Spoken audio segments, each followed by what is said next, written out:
Sveiki visi, šiandien parodysiu, kaip Brazilijoje gyvena milijonieriai. Čia praleidau apie mėnesį laiko, būtent šitoj viloj su savo draugu, dirbdamas online.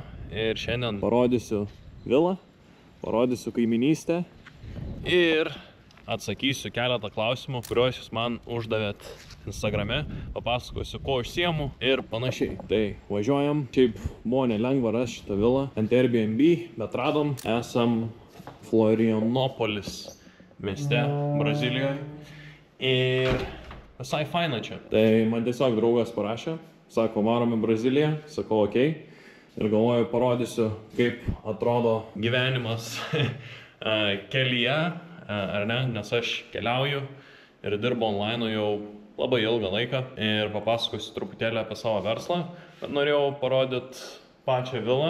Tai čia, kaip ir matėt, yra toks mini ofisas, kur aš dirbu, užsidarau duris, jeigu turiu kažkokių meetingų. Tualetas, neblogas toks salionas, patogi sofa. Tai kadangi šitą video filmuoju būtent prieš išvarant, tai turėjau mėnesį laiko nufilmuoti šitą video, bet nutariau jį nufilmuoti dabar, nes rytoj išskrendu į São Paulo miestą Brazilijoje. Oi, okei. Žinot ką, nufilmuosiu, nesvarbu, kad valytoja praeitą kartą buvo atėjus prieš 3 dienas ir truputėlį netvarkinga, vis tiek galvoju, parodysiu, kaip realybė atrodo ir kaip viskas autentiškai atrodo. Pakalbėsim truputėlį apie mano veiklą. Tai tokia virtuvėlė, ten yra džakuzis, vieną kartą iš tikrųjų panaudojom, aš iš tikrųjų vienas pats panaudojau ir visai fainai čia. Už šitų durų čilina mano draugas, kuris turi pasidaręs čia ofisą ir parodysiu dar truputėlį daugiau vaizdų. Tai čia yra antras aukštas, kur yra miegamasis ir nemažas balkonas. Čia tokia kaip sala, kaip tiltas, galima matyti viską. Jeigu čia draugas mano dirba ant sofos, galiu sakyti, what's up man, how's it going? Ir kažką aptart galim. Balkonas, sakyčiau, visai neblogas, nemažas. Čia galima pasideginti, su kaimynais pasisveikinti, pabūt tarp palmių, tiesiog atsipalaiduoti. Mano draugas arbatą geria, matau. Čia buvo išdaužtas langas, iš tikrųjų, prieš mum atvarant ir dar nespėjau sutvarkyti. Jeigu įdomu, kiek kainuoja mėnesį pagyventi tokioj viloj, tai mes iš pradžių išsibukinom per Airbnb ir tada, aišku, kai nuomojas tokį Airbnb, dažniausiai savininkas pats ateina pažiūrėti, kas tu per žmogus, nes šita vila kainuoja virš 1 000 000 eurų. Jie nenori tiesiog kažkokio random jaunuolių iš užsienio, kurie atvarė, nesusipažįstant jiem duoti raktus ir panašiai. Tai susipažinom su Airbnb hostu ir tada jam tiesiog sumokėjom, ta prasme, pinigus banko pavedimu, ne per Airbnb.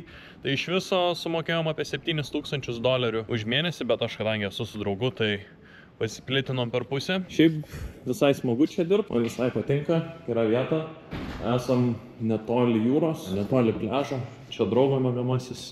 Čia šiaip randam miegamasis, kur buvau įėjęs gal vieną kartą. Tai čia niekas negyvena. Ir turim mano miegamąjį dar. Tai on-suite bathroom. Paprasta Stanfordo kepka, kai buvau Stanforde. Turim balkoną irgi čia neblogą. Tai aš pradėjau vlogą čia. Matot, visai neblogas vaizdas. Kalnai. Ir čia yra uždara bendruomenė. Nežinau kaip lietuviškai, uždara bendruomenė tikriausiai. Tai ten yra apsauga, ar ne, 247. Ir įleidžia žmonės į šitą gatvę tik tie, kurie čia gyvena, ar ne? Uberį kartais įleidžia, kartais neįleidžia, bet esmė, kad čia yra gated community. Galiu dabar pakalbėti, iš tikrųjų daugelis manęs klausia, ar tarkim mano mama, ar ne? Jeigu aš sakau, okei, varysiu į Braziliją, žinai, mama sako, plemba, gal nevaryk, kai nesaugu. Tai vienas dalykas, kurio daugelis nesupranta, tai aš šitą esu mamai sakęs, nes mama visada rūpinasi mano saugumu. Aš sakau, mama, kai yra pinigų, visur pasaulyje saugu, ar ne? Tarkim, aš esu čia Brazilijoje, kur tikriausiai daugelis esat girdėję apie Braziliją, kad tave apvogs ten ir panašiai, čia nesaugu. Girdėt kažkokias ten gaujų activities ir panašiai. Taip, tas egzistuoja, bet tas egzistuoja visur pasaulyje. Jeigu jūs Lietuvoje nuvarysite, žinau, pačią blogiausią kaiminystę, patį blogiausią rajoną, irgi nesijausit labai saugiai, ar ne? Bus tikriausiai pakankamai nejauku. Ir tada, jeigu nuvarysite pačią geriausią kaiminystę, patį geriausią rajoną, kur gyvena žmonės pakankamai pasiturintis ir turtingi, jausitės pakankamai saugiai, ar ne? Tai reikia tai suprasti, kad taip yra visam pasaulyje, ar ne? Tu gali į Braziliją skristi, aš praleidau Kolumbijoje apie mėnesį laiko prieš čia atskrendant. Visur taip pat pasaulyje. Ta prasme, yra geri neighborhoodai, yra blogi neighborhoodai, ar ne? Tai ko aš užsiemu? Čia mano Instagramas, jeigu norit, galite parašyti, pasičekint. Čia mano asmeninis Instagramas, bet šiaip ko užsiemu, tai aš turiu puslapius tokius kaip Passionate Income. Čia vienas iš mano puslapių, matot Founder, čia yra mano angliškas profilis Owner Arnas, o lietuviškas arnas.gintalas. Tai tokie puslapiai, aš juos jau raninu beveik 5 metus, gal 4,5 metų. Šitą puslapį būtent Passionate Income pradėjau 2020 metų lapkričio 28 dieną. Dar pamenu datą, gyvenau Lietuvoje, buvau 12 klasiai, gyvenau pas tėvus. Ir savo lovoj prieš miegų išreginau username Passionate Income ir įkėliau pirmą postą. Čia yra tada, kada aš jį pradėjau ir čia yra dabar media brandas. Turim newsletterį, email newsletterį, turim daug visokių sponsorių, pardavinėjom savo produktus ar ne ir panašiai. Tai tiesiog, kad matytumėt, kad nebullshitinu ar ne. Tarkim, paimkim January 25th, nuo 1 iki 30 ar ne March. Tai va, galit pamatyti, ką tik perkrovau viską, ar ne. Ir čia yra vienas iš mūsų payment procesorių. Tai prasme, ar iš to išeina uždirbti? Taip, ką tik pamatėt, bet aš turiu komandą žmonių, žinoma. Turiu 9 žmonės savo komandai, pagrindė freelancerius, kurie daug dirba man ir su manim. Ir taip maždaug šitas verslas atrodo, bet jeigu pasikalbėt, ta prasme, apskritai apie online verslą, nesakau, kad čia vienintelis verslas, kurį jūs turit pradėti ir čia vienintelis būdas uždirbti pinigus online. Tai aš keliauju po pasaulį jau apie 3 metus, plius minus, ir esu sutikęs žmonių iš viso pasaulio, kurie turi skirtingus verslus. Vieni dirba su Instagramu ir social media, kiti dirba ten su e-commerce ir paid adsais, kiti tiesiog paslaugas suteikia, kiti dirba su YouTube'u. Tai būdų kaip uždirbti yra pilna ir dažniausiai, kai matot būdus online, kaip uždirbti, tai visi yra legit, tiesiog daugelis nespranta vieno dalyko, kad į kiekvieną verslo modelį jis veikia, bet į jį reikia įdėti darbo, į jį reikia įdėti pastangų, ko daugelis nenori padaryti, ar ne? Tai jo, jeigu norit maždaug gyventi taip, keliauti po pasaulį, uždirbti pinigus online ir susipažinti su labai įdomiais žmonėm, tą galima padaryti, bet aišku, tam reikia pastangų ir laiko. Niekas per naktį neįvyksta. Tai dabar persijungsiu kamerą ir atsakysiu jūsų klausimus, kadangi ant savo šito profilio, arnas.gintalas, įkėliau story, sakau, klausyt manęs klausimų, atsakysiu per YouTube'ės video, ar ne, ir gavau klausimų, kuriuos dabar ir atsakysiu. Ok, sveikinuosi iš balkono, kurį jau rodžiau.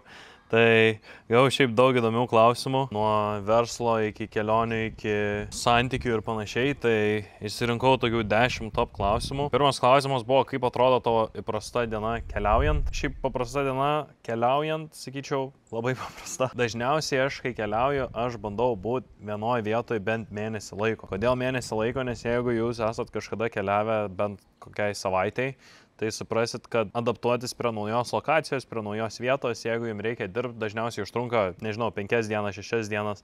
Tai jeigu jūs kas savaitę keičiat savo gyvenamąją vietą, tai bus labai sunku. Tai kadangi aš būnu vienoje vietoje bent mėnesį laiko, čia yra toks mano dažniausiai tikslas, jeigu kažkur varau. Nebent varau grinai, ta prasme, atsipūsti, visiškai nedirbt, tiesiog pačilint kokiai savaitai, tada jo galima ir savaitį varyti, bet dažniausiai varau minimum mėnesiui, tai dažniausiai paprasta ir įprasta diena, atsikeliu iš ryto, dažniausiai kada noriu, nebent turiu kokį meetingą iš anksto ryto, ten 10 ar 11 valandą, tada atsikeliu anksčiau, valandą prieš, bet dažniausiai atsikeliu kada noriu, atsigeriu kavos, varau į sporto salę, pasportuoju ir grįžtu namo ir dirbu tiesiog.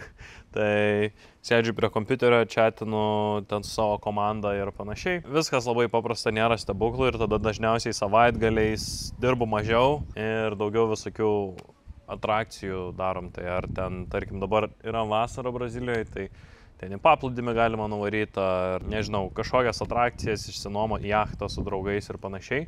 O šiaip kiekvieną dieną, jo, salė, darbas, tada kiekvieną dieną šiaip varau 1 ar 2 kartus į restoraną. Man patinka restoranai, kadangi nemėgstu šiaip pats gamint maisto, nes tas užtrunka labai daug laiko. Jeigu neturiu šefo toj vietoj, tai tarkim čia Brazilijoje ieškojom šefo ir tikrai negalėjom rasti gero šefo, tai niekada neturėjom šefo, tai tiesiog varau 2 kartus į dieną pavalgyti į restoraną. Tai labai paprastai ir tada einu miegot. Turiu ten night routine protokolą, kurį seku ir bandau eiti miegot panašiu laiku kiekvieną dieną. Kitas klausimas, kaip išlieki produktyvus nuolat keičiant vietą? Gal atsako mano paskutinis klausimas iš jį, kad bandau būti vienoje vietoje bent mėnesį laiko ir kitas dalykas, bandau turėti tokį workspace'ą. Tai jeigu esat bandę ten, nežinau, kokiam viešbutį dirbti prie mažo staliuko ant mažos kėdės, tai tikrai mėnesį nepadirbsi produktyviai, taip reikia turėti patogią kėdę, patogų stalą, kažkokį ofisą gal ar mažą kambarį, kur galima kolus daryti, tai tas tikrai padeda. Kuri šalis tau labiausiai patiko ir kodėl?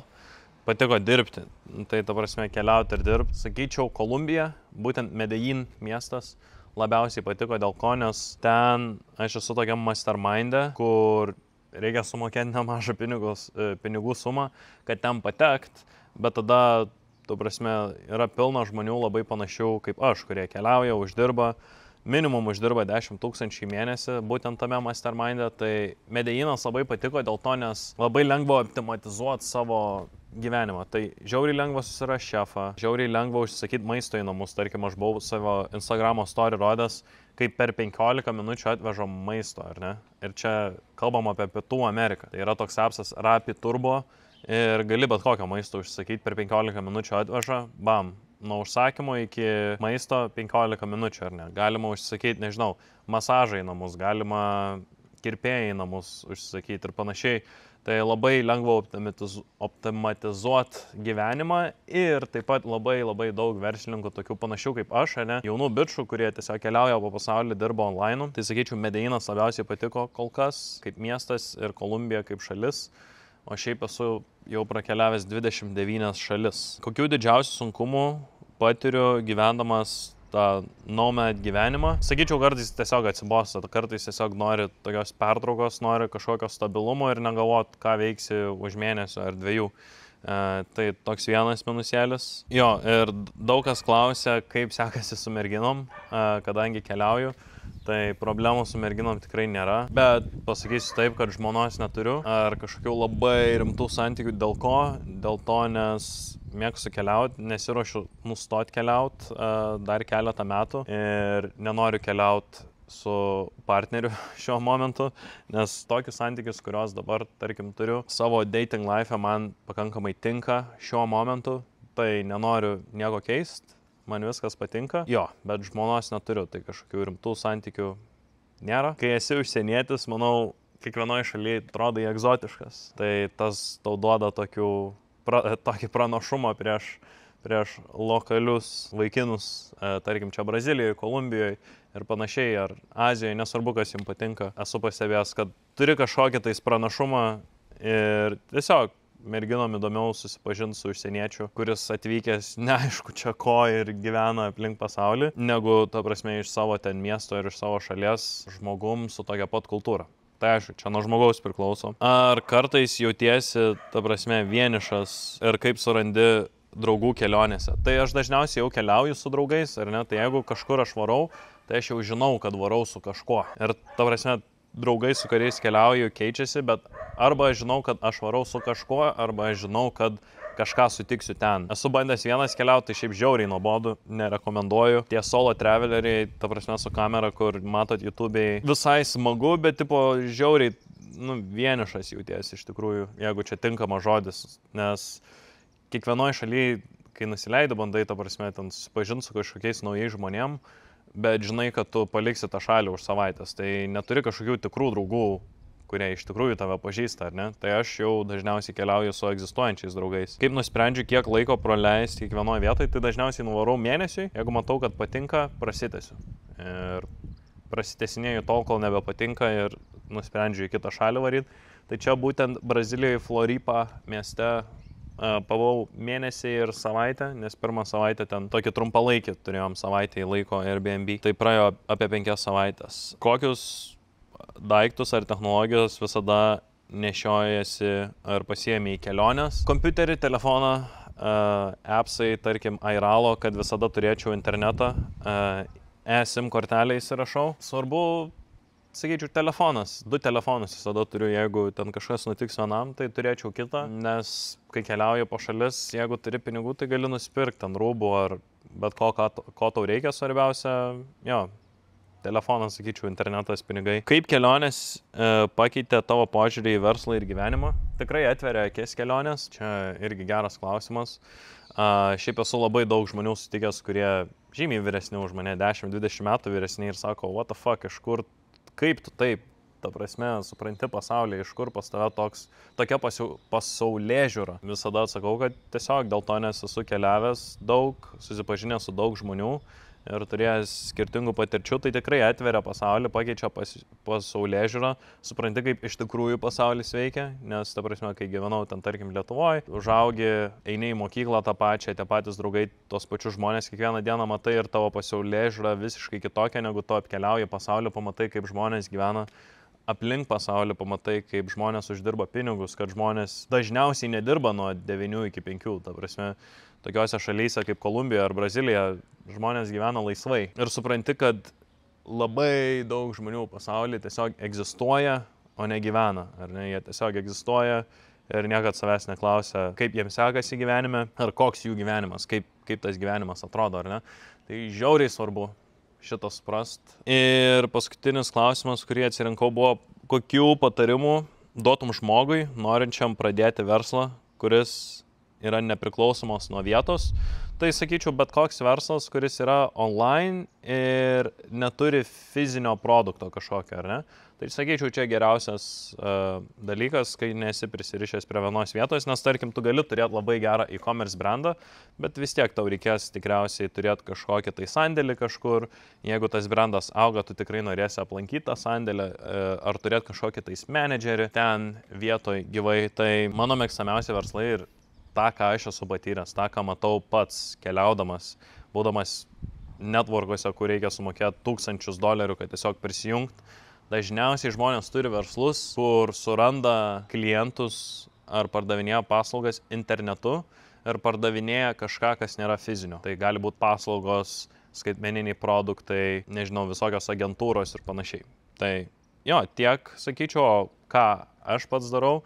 Ne, tai jau minėjau, turiu Instagramo, Faceless puslapius, tai aš būtent to užsiemu, tas verslas veikia man, bet tai nėra kiekvienam, nes sakau, kad kiekvienas dabar, jeigu norit keliauti, pradėkit, žodžiu, Instagramą daryti, tai čia kiekvieno pasirinkimas, kiekvienas verslas veikia, jeigu esat užsispyrę ir turit laiko ir noro įdėti pastangų. Tai tiek iš manęs šiandien ir susimatysim kitam video.